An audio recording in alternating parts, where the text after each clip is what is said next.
नमस्कार दोस्तों, मैं सीएम मनोज गुप्ता स्वागत करता हूं आप सबका हमारे YouTube channel all about taxes पर। सितंबर मंथ की जीएसटी रिटर्न फाइल करने से पहले आपको बहुत सारी ऐसी वर्किंग्स हैं जो करनी होंगी और उसके बाद ही जो सितंबर मंथ की जीएसटी रिटर्न है वो आपको फाइल करनी होगी। जी हाँ, फाइनेंशियल ईयर 2020-21 जो कि ऑलरेडी एंड हो चुका है 31 मार्च 2021 को, लेकिन इस फाइनेंशियल ईयर से जुड़ी अगर आपकी कोई भी गलती है, वो गलती आप सितंबर मंथ की जीएसटी रिटर्न फाइल करते हुए ठीक कर सकते हैं, लेकिन उसके बाद आप वो गलतियां ठीक नहीं कर पाएंगे। क्या गलतियां हो सकती हैं उसके बारे में भी हम डिस्कस करेंगे। साथ ही आप देखेंगे 17 ऑफ अक्टूबर 21 को यहां पर एक एडवाइजरी इशू की गई है regarding availability of input tax credit for financial year 2020-21। तो फाइनेंशियल ईयर 2020-21 से रिलेटेड अगर आपका कोई इनपुट टैक्स क्रेडिट है, उसके रिगार्डिंग यहां पर एडवाइजरी इशू की गई है। दोनों ही बातें फाइनेंशियल ईयर 2020-21 में आपने जो गलतियां की है उनको आप कैसे ठीक करेंगे और इनपुट टैक्स क्रेडिट के रिगार्डिंग क्या एडवाइजरी यहां पर इशू की गई है वो भी हम डिस्कस करेंगे। लेकिन उससे पहले अगर आपने अभी तक हमारे YouTube चैनल को सब्सक्राइब नहीं किया है, जल्दी से कर लीजिए जीएसटी, इनकम टैक्स, टीडीएस से जुड़े सभी अपडेट्स पाने के लिए। साथ ही आप हमारी ऐप डाउनलोड कर सकते हैं प्ले स्टोर से, डिस्क्रिप्शन में भी लिंक दिया गया है। बहुत सारे कोर्सेज आपको प्रोवाइड किए गए हैं regarding income tax, TDS, GST, accounting, basic से लेकर एडवांस लेवल तक के कोर्सेज आपको प्रोवाइड किए गए हैं। उसके साथ ही आप हमारे न्यूज लेटर्स को सब्सक्राइब कर सकते हैं। न्यूज़लेटर मंथली बेसिस पर जो भी अपडेट्स होंगे टैक्सेशन के रिगार्डिंग वो आपको प्रोवाइड किए जाएंगे, with consultancy and without consultancy दोनों ही ऑप्शन आपको दिए गए हैं। तो एक बार जरूर डाउनलोड कीजिए हमारी ऐप ऑल अबाउट टैक्सेस। बहुत सारी डेमो वीडियोस आपको दी गई है जिनको आप रेफर कर सकते हैं। चलिए अब हम बात करते हैं कि सितंबर मंथ की जो जीएसटी रिटर्न है वो हमारे लिए क्यों इंपॉर्टेंट है। तो अगर मैं बात करूं फाइनेंशियल ईयर 2020-21 की, एक रेगुलर टैक्सेबल पर्सन दो तरह की रिटर्न फाइल करता है, जीएसटीआर 1 एंड जीएसटीआर 3B। और स्पेसिफिकली जीएसटीआर 1 बात करता है आउटवर्ड सप्लाईज की। जो भी हम सेल्स करते हैं वो हम जीएसटीआर 1 में रिपोर्ट करते हैं। और ये जो रिपोर्टिंग होती है आपको पता है बी सप्लाई और बी सप्लाई दो तरह की रिपोर्टिंग हम करते हैं। That means B business to business, जहां पर जो रेसिपिएंट है वो भी जीएसटी लॉ में रजिस्टर्ड है, और बी के अंदर हम रिपोर्ट करते हैं जहां पर जो रेसिपिएंट है वो जीएसटी लॉ में रजिस्टर्ड नहीं होता है। तो ये तो थी बात जीएसटीआर 1 की रिगार्डिंग आउटवर्ड सप्लाई, जो हम सेल्स के रिगार्डिंग रिपोर्टिंग करते हैं। और साथ ही एक regular taxable person return file करता है जीएसटीआर 3B, जो कि एक समरी रिटर्न हम कह सकते हैं। और इस समरी रिटर्न में वह अपनी आउटपुट टैक्स लायबिलिटी डिक्लेयर करता है। आउटपुट टैक्स लायबिलिटी आपकी जो जीएसटीआर 1 बेसिस पर जो आप डिक्लेयर करते हैं वो आप जीएसटीआर 3B में डिक्लेयर करते हैं, फाइल करते हैं। और यहां पर इनपुट टैक्स क्रेडिट, परचेज करते हुए जो टैक्स पे किया है, इनवर्ड सप्लाईज पर जो टैक्स पे किया है वो हम क्लेम करते हैं, अपनी आउटपुट टैक्स लायबिलिटी से एडजस्ट करते हैं। तो इनपुट टैक्स क्रेडिट एडजस्ट करने के बाद अगर आपकी कोई टैक्स लायबिलिटी होती है वो आप पेमेंट करते हैं और अपनी जीएसटीआर 3B फाइल करते हैं। तो सितंबर मंथ के रिगार्डिंग हमारे लिए क्या इंपॉर्टेंट हो जाता है, जीएसटीआर 1 और जीएसटीआर 3B जो भी हमने इंफॉर्मेशन फिल की फाइनेंशियल ईयर 2020-21 के रिगार्डिंग। अब मान लीजिए हमसे कोई गलती हो गई, क्या गलती हो सकती है, जीएसटीआर 1 फाइल करते हुए बी सप्लाई के तहत मान लीजिए हमने जो बायर का जीएसटीएन है वो गलत रिपोर्ट कर दिया। मिस्टर एक्स यहां पर सप्लायर है और मिस्टर वाई को सप्लाई की गई थी, लेकिन गलती से मिस्टर वाई का जीएसटीएन रिपोर्ट ना करके मिस्टर जेड का जीएसटीएन रिपोर्ट कर दिया गया, जिसकी वजह से मिस्टर वाई जो है वो इनपुट टैक्स क्रेडिट नहीं ले पा रहे। तो ऐसे में बी सप्लाई को रेक्टिफाई करने के लिए, करेक्ट करने के लिए हमारी जो सितंबर मंथ की जीएसटी रिटर्न्स हैं वो इंपॉर्टेंट हो जाती है। सेक्शन 34 बताता है कि अगर आप कोई भी गलती कोई भी रेक्टिफिकेशन आप करना चाहते हैं तो वो आप सितंबर मंथ की जो जीएसटी रिटर्न फाइल करेंगे उससे पहले आप कर सकते हैं, उसके बाद आप नहीं कर पाएंगे। इसी तरह जीएसटीआर 3B की अगर हम बात करें, हम इनपुट टैक्स क्रेडिट क्लेम करते हैं और इनपुट टैक्स क्रेडिट हम क्लेम करते हैं जीएसटीआर 2B के बेसिस पर। लेकिन मान लीजिए गलती से कोई ऐसा इनवॉइस जो फाइनेंशियल ईयर 2020-21 से परटेन करता है, रिलेट करता है, लेकिन हम फाइनेंशियल ईयर 2021 में उसका क्रेडिट जीएसटीआर 3B के अंदर नहीं ले पाए। कोई भी गलती हो सकती है, किसी भूल की वजह से आप नहीं ले पाए, तो अब यहां पर कहा गया कि कोई भी ऐसा इनपुट टैक्स क्रेडिट जो फाइनेंशियल ईयर 2021 से रिलेट करता है, उसका क्रेडिट आप सितंबर 21 मंथ की जो जीएसटीआर 3B फाइल करने की ड्यू डेट है, उस ड्यू डेट तक आप वो इनपुट टैक्स क्रेडिट क्लेम कर सकते हैं। इसका मतलब यह हुआ कि सितंबर 21 मंथ की जीएसटीआर 3B अगर आपने ड्यू डेट के बाद फाइल की है और उसमें आप फाइनेंशियल ईयर 2021 का कोई क्लेम लेना चाहते हैं तो आप नहीं ले सकते। तो सितंबर मंथ की रिटर्न पहले तो आपको ड्यू डेट तक फाइल करनी होगी, ड्यू डेट से पहले फाइल करनी होगी, ड्यू डेट तक फाइल कर सकते हैं। तो आपको फाइनेंशियल ईयर 2021 का अगर कोई इनपुट टैक्स क्रेडिट आपका रह गया था वो आप उस रिटर्न के अंदर क्लेम कर सकते हैं। लेकिन अगर आपने ड्यू डेट के बाद रिटर्न फाइल की तो आप क्रेडिट क्लेम नहीं कर पाएंगे फाइनेंशियल ईयर 2021 से रिलेटेड। तो सर उस क्रेडिट का क्या होगा? वो क्रेडिट आपका लैप्स हो जाएगा अगर आपने ड्यू डेट तक रिटर्न फाइल नहीं की और रिटर्न के अंदर आपने वो क्रेडिट क्लेम नहीं किया। तो इसलिए सितंबर मंथ की जो हमारी जीएसटी रिटर्न है वो इंपॉर्टेंट हो जाती है इनपुट टैक्स क्रेडिट क्लेम करने के लिए। कौन सा इनपुट टैक्स क्रेडिट? जो फाइनेंशियल ईयर 2020-21 से रिलेटेड है। और सेम वे में जीएसटीआर 1 के अंदर अगर आप कोई अमेंडमेंट करना चाहते हैं, कौन सी अमेंडमेंट? जो फाइनेंशियल ईयर 2021 से रिलेटेड सप्लाईज के रिगार्डिंग है, वो टैक्स इनवॉइस के रिगार्डिंग भी हो सकती है, वो क्रेडिट नोट के रिगार्डिंग भी हो सकती है। तो उस केस में आप जो है अमेंडमेंट कर पाएंगे up to the date of filing of GSTR 3B for the month of सितंबर 21। हालांकि प्रैक्टिकली हम देखते हैं कि जीएसटीआर 1 के अंदर जो अमेंडमेंट होती है वो कुछ एक्सटेंडेड पीरियड तक हम कर पाते हैं। पोर्टल पर हमें ऑप्शन अवेलेबल रहता है फाइनेंशियल ईयर 2020-21 के रिगार्डिंग अमेंडमेंट करने के लिए, तो हम कर पाते हैं। लेकिन ध्यान रखें लीगली प्रोविजनली जो जीएसटी लॉ में बताया गया है, आप सितंबर मंथ की जीएसटीआर 3B फाइलिंग की जो डेट है उसके बाद आप जीएसटीआर 1 अमेंड नहीं कर सकते रिलेटेड टू फाइनेंशियल ईयर 2020-21। अब जीएसटीआर 1 कैसे अमेंड करेंगे वो भी हम देखेंगे।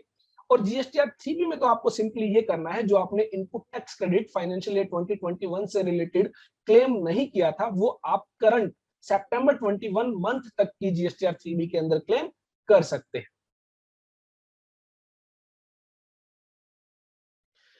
अगर हम बात करें लीगल प्रोविजंस की, तो सेक्शन 16 हमें बताता है related to input tax credit कि कोई भी इनपुट टैक्स क्रेडिट आप कब तक क्लेम कर सकते हैं। तो यहां पर आप देखेंगे सब सेक्शन 4 के तहत basically A registered person shall not be entitled to take input tax credit in respect of any invoice or debit note for supply of goods or services or both after the due date of furnishing of the return under section 39 for the month of September following the end of the financial year। तो financial year 2021 की अगर मैं बात करूं जो and हो जाता है 31 मार्च 21 को, और इसके बाद जो सितंबर मंथ होगा वो आपका होगा 30 सितंबर 21। तो इस सितंबर मंथ के पीरियड की जो जीएसटी रिटर्न होगी उसकी जो ड्यू डेट होगी उस ड्यू डेट तक आप फाइनेंशियल ईयर 2021 से related input tax credit claim कर सकते हैं। ये आपकी लास्ट डेट होगी, इसके बाद आप क्लेम नहीं कर पाएंगे। अब यहां पर एक बात का आपको ध्यान रखना है कि सितंबर मंथ की जो जीएसटीआर 3B की रिटर्न फाइलिंग डेट होगी, अगर आप एक मंथली जीएसटीआर 3B फाइलर है तो ऐसे में 20 अक्टूबर 2021 है, वो आपकी लास्ट डेट होगी इनपुट टैक्स क्रेडिट क्लेम करने के लिए रिलेटेड टू फाइनेंशियल ईयर 2020-21। और अगर आप एक क्वार्टरली जीएसटीआर 3B फाइलर है, तो ऐसे में आपको ध्यान रखना है कि आपके केस में जो आपका स्टेट है, यूनियन टेरिटरी है, उसको दो कैटेगरीज में डिवाइड किया गया है, कैटेगरी 1 और कैटेगरी 2। अगर आप कैटेगरी 1 स्टेट्स में आते हैं तो 22 ऑफ द अक्टूबर 2021 आपके लिए लास्ट डेट होगी, और अगर आप सेकंड कैटेगरी ऑफ स्टेट्स में आते हैं तो 24 ऑफ अक्टूबर 2021 आपकी लास्ट डेट होगी इनपुट टैक्स क्रेडिट क्लेम करने की रिलेटेड टू फाइनेंशियल ईयर 2020-21। तो ये आपको ध्यान रखना है फाइनेंशियल ईयर 2021 से रिलेटेड। अगर आपने अभी तक कोई इनपुट टैक्स क्रेडिट मिस कर दिया था, उसको आप क्लेम कर सकते हैं सितंबर मंथ की जीएसटीआर 3B फाइलिंग की ड्यू डेट तक। तो आपके केस में जो भी ड्यू डेट है 20, 22, 24, आप उस ड्यू डेट तक वो इनपुट टैक्स क्रेडिट क्लेम कर सकते हैं। ये तो बात थी इनपुट टैक्स क्रेडिट के रिगार्डिंग। अब बात करते हैं हम जीएसटीआर 1 की।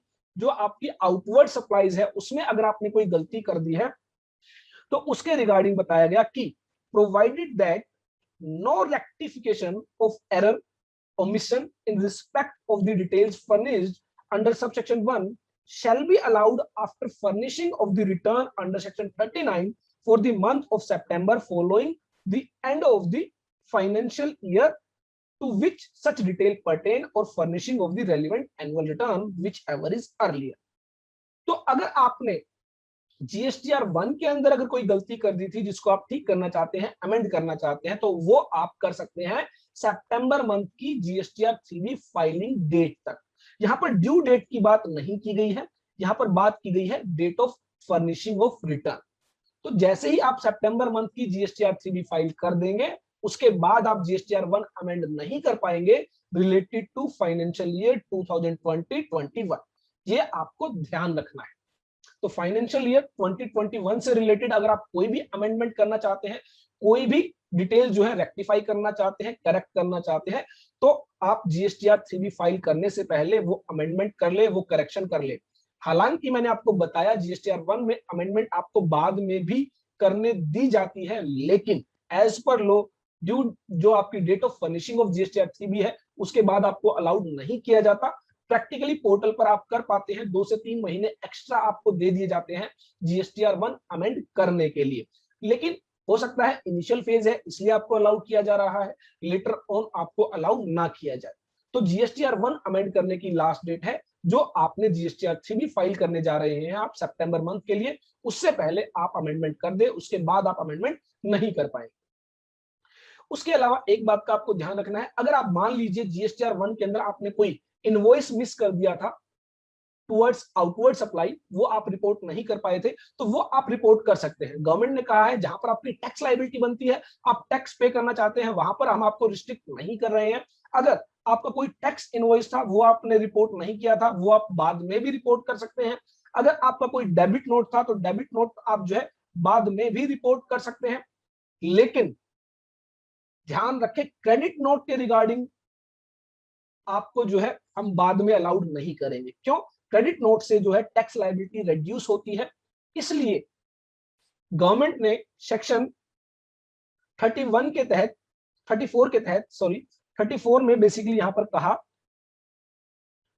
Any registered person who issues a credit note in relation to a supply of goods और सर्विसेज और both shall declare the details of such credit note in the return for the month during which such credit note has been issued।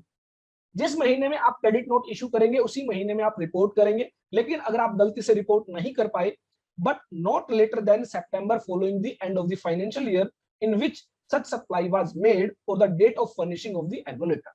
तो credit note के regarding आपको restrictions दे दी गई कि सितंबर month की जो आपकी जहां फाइनेंशियल ईयर आपका एंड होता है उसकी जो रिटर्न की डेट है वहां तक आपको जो है रिपोर्ट करना है, उसके बाद आप रिपोर्ट नहीं कर पाएंगे। क्यों? क्योंकि यहाँ पर आपकी टैक्स लायबिलिटी रिड्यूस हो रही है, तो इसलिए गवर्नमेंट रिस्ट्रिक्ट कर रही है। लेकिन जहां पर आपकी टैक्स लायबिलिटी इंक्रीज होती है in case of tax invoice, in case of debit note, वहां पर आपको कोई रिस्ट्रिक्शंस नहीं लगाई गई है, वहां पर आप जो है उनको रिपोर्ट कर सकते हैं। तो ध्यान रखें as a supplier credit note आप जो है सितंबर मंथ की जो रिटर्न है उसमें रिपोर्ट कर सकते हैं, उसके बाद आप रिपोर्ट नहीं कर पाएंगे। डेबिट नोट के रिगार्डिंग अगर आप देखेंगे, डेबिट नोट के रिगार्डिंग यहाँ पर कोई रिस्ट्रिक्शंस नहीं लगाई गई। रीजन मैंने आपको बता दिया है, डेबिट नोट की वजह से सप्लायर की टैक्स लायबिलिटी इंक्रीज होती है। वहां पर गवर्नमेंट ने कहा है कि आप उसको कभी भी रिपोर्ट कर सकते हैं और अपनी टैक्स लायबिलिटी पे कर सकते हैं, डिस्चार्ज कर सकते हैं। लेकिन in relation to amendment, in relation to credit note, आपको जो है रिस्ट्रिक्शंस लगाई गई है कि सितंबर मंथ की जो रिटर्न है उस रिटर्न तक आप जो है वो रिपोर्टिंग कर सकते हैं, उसके बाद वो रिपोर्टिंग आप नहीं कर पाएंगे। तो प्रैक्टिकली हम एक बार देख लेते हैं कैसे आप जो है जीएसटीआर 1 के अंदर अमेंडमेंट करते हैं। तो वो मैं आपको यहाँ पर दिखा देता हूं। तो यहाँ पर जीएसटीआर 1 जब आप सितंबर मंथ के लिए प्रिपेयर करते हैं तो यहाँ पर आप जो अमेंडमेंट करते हैं, अमेंडमेंट के लिए जीएसटीआर 1 के अंदर आपको टेबल दी गई है, amendment in B2B supply and amendment in credit note debit notes. तो यहाँ पर टेबल नंबर 9A के अंदर अमेंडेड बी2बी सप्लाई के तहत आप जो है अमेंडमेंट करते हैं। कोई भी अमेंडमेंट आप करना चाहते हैं तो फाइनेंशियल ईयर अब आप यहाँ पर देखेंगे 2021 एंड 21-22 जो कि करंट फाइनेंशियल ईयर है वो आपको दिखाई देगा। लेकिन यह जो फाइनेंशियल ईयर 2021 है कुछ लिमिटेड पीरियड के लिए ही आपको दिखाई देगा, उसके बाद यहां से रिमूव कर दिया जाएगा। दैट मींस उसके बाद आप फाइनेंशियल ईयर 2021 के रिगार्डिंग कोई भी अमेंडमेंट नहीं कर पाएंगे। तो यहाँ पर फाइनेंशियल ईयर 2021 के रिगार्डिंग हम जो भी इनवॉइस अमेंड करना चाहते हैं वो इनवॉइस हम यहाँ पर एंटर करेंगे और उस इनवॉइस के अंदर आप जो भी अमेंडमेंट करना चाहते हैं वो अमेंडमेंट आप कर सकते हैं। कोई जीएसटीएन है वो आप चेंज करना चाहते हैं, इनवॉइस अमाउंट चेंज करना चाहते हैं, टैक्स रेट चेंज करना चाहते हैं, तो जो भी आप अमेंडमेंट करना चाहते हैं वो आप कर सकते हैं। लेकिन मैंने आपको बताया एज पर लॉ जो जीएसटीआर 3B फाइलिंग की जो डेट होगी उस डेट तक आप यह करेक्शंस कर सकते हैं, उसके बाद ये करेक्शंस आप नहीं कर पाएंगे। और रही बात इनपुट टैक्स क्रेडिट की, तो इनपुट टैक्स क्रेडिट आपको जीएसटीआर 3B में क्लेम करना है जैसे आप नॉर्मली क्लेम करते हैं। फाइनेंशियल ईयर 2021 से रिलेटेड आप क्लेम करेंगे, लेकिन उसके साथ ही एक रिकंसिलिएशन आप प्रिपेयर करेंगे कि कौन से फाइनेंशियल ईयर के लिए आपने जो है वो इनपुट टैक्स क्रेडिट क्लेम किया है, कितना इनपुट टैक्स क्रेडिट क्लेम किया है, वो सब आप जो है कैलकुलेशंस मेंटेन करेंगे। जब आप जीएसटी एनुअल रिटर्न फाइल करेंगे रिलेटेड टू फाइनेंशियल ईयर 2021, वहां पर भी आपको डिक्लेरेशन देनी होगी कि कितना इनपुट टैक्स क्रेडिट आपने नेक्स्ट फाइनेंशियल ईयर में क्लेम किया है रिलेटेड टू फाइनेंशियल ईयर 2021। तो ये बेसिकली इंप्लीकेशंस थी जीएसटीआर 3B और जीएसटीआर 1 की, जो आपको ध्यान रखनी है सितंबर मंथ की जीएसटीआर 3B फाइल करते हुए। अब बात करते हैं उस एडवाइजरी की जो इशू की गई थी। बेसिकली उस एडवाइजरी में यह बताया गया है कि मान लीजिए किसी सप्लायर ने कोई आउटवर्ड सप्लाई फाइनेंशियल ईयर 2021 से रिलेटेड वो फाइनेंशियल ईयर 2021 में डिक्लेयर ही नहीं की, रिपोर्ट ही नहीं की, और वो जो रिपोर्टिंग है वो सितंबर मंथ के बाद वो रिपोर्ट करता है या फिर सितंबर मंथ में रिपोर्ट करता है और अक्टूबर मंथ की जो जीएसटीआर 2B है उसमें वो रिफ्लेक्ट होता है, तो क्या उसका इनपुट टैक्स क्रेडिट मिलेगा? तो यहां पर कहा गया उसका इनपुट टैक्स क्रेडिट नहीं मिलेगा। कहा गया कि सितंबर मंथ की जीएसटीआर 3B के अंदर ड्यू डेट तक आप क्लेम कर सकते हैं, ड्यू डेट के बाद आप क्लेम नहीं कर पाएंगे। भले ही सप्लायर ने उसको लेट रिपोर्ट किया है, भले ही वो आपके 2B में रिफ्लेक्ट हो रही है, उसके बावजूद भी वो आपको एलिजिबल क्रेडिट के अंदर नहीं दिखाई देगी, वो इन एलिजिबल क्रेडिट्स में आपको दिखाई देगी। उसका इनपुट टैक्स क्रेडिट आपको अवेलेबल नहीं होगा, ना ही जीएसटीआर 2B के जरिए और ना ही जीएसटीआर 9 के अंदर वो आपको अवेलेबल इनपुट्स के तहत दिखाई देगी। तो यहां पर कहा गया एज पर सेक्शन 16 सबसेक्शन 4 जो हमने ऑलरेडी डिस्कस किया, no taxpayer shall take input tax credit in respect records for supply of goods or services or both for financial year 2020-21 after the due date of furnishing the return for the month of September 21. The due date for the GSTR 3B is 20, 22nd and 24th. As the case में भी जो भी आपके case में applicable है वो आपकी last date रहेगी। लेकिन यहाँ पर कहा गया इनवॉइसेस और debit notes pertaining to financial year 2021 reported in GSTR 1 after due date of GSTR 3B of September 21. इतना लेट रिपोर्ट किया गया है कि सितंबर 21 की जो जीएसटीआर 3B है उसकी ड्यू डेट के बाद अगर कोई सप्लायर रिपोर्ट करेगा तो भले ही वो आपके 2B में दिखाई दे, लेकिन उसका इनपुट टैक्स क्रेडिट आपको नहीं मिलेगा। Such record will reflect ITC not available in GSTR 2B and such ITC in turn not to be auto populated in 3B. तो अगर ड्यू डेट के बाद रिपोर्टिंग की जाएगी, ड्यू डेट के बाद GSTR 1 फाइल की जाएगी और उसमें फाइनेंशियल ईयर 2021 का कोई इनवॉइस होगा, तो वो आपके 2B में रिफ्लेक्ट तो होगा, लेकिन किसमें? ITC नोट अवेलेबल सेक्शन में। और 3B के अंदर जो ऑटो पॉपुलेटेड डिटेल आती है उसके तहत वो कवर नहीं होगा। सेम बताया गया, records related to financial year 2021 reported in GSTR 1 after the due date of GSTR 3B of September 21 will also not reflect as ITC as per GSTR 2A in table 8A of GSTR 9। तो GSTR 9 में भी वो input tax credit आपको नहीं मिलेगा, वहां पर भी जो है उसको अलग कर दिया जाएगा, जिसकी वजह से उसका क्लेम आप नहीं ले पाएंगे। तो ये आपको ध्यान रखना है कि सितंबर मंथ के अंदर जो भी अमेंडमेंट आपने करनी है वो ड्यू डेट तक कर ले, ड्यू डेट तक इनपुट टैक्स क्रेडिट क्लेम कर ले, उसके बाद आप नहीं कर पाएंगे। तो आई होप हमारी ये वीडियो आपके लिए यूजफुल होगी। देखते रहिए, लाइक करते रहिए, शेयर करते रहिए हमारे YouTube channel all about taxes को।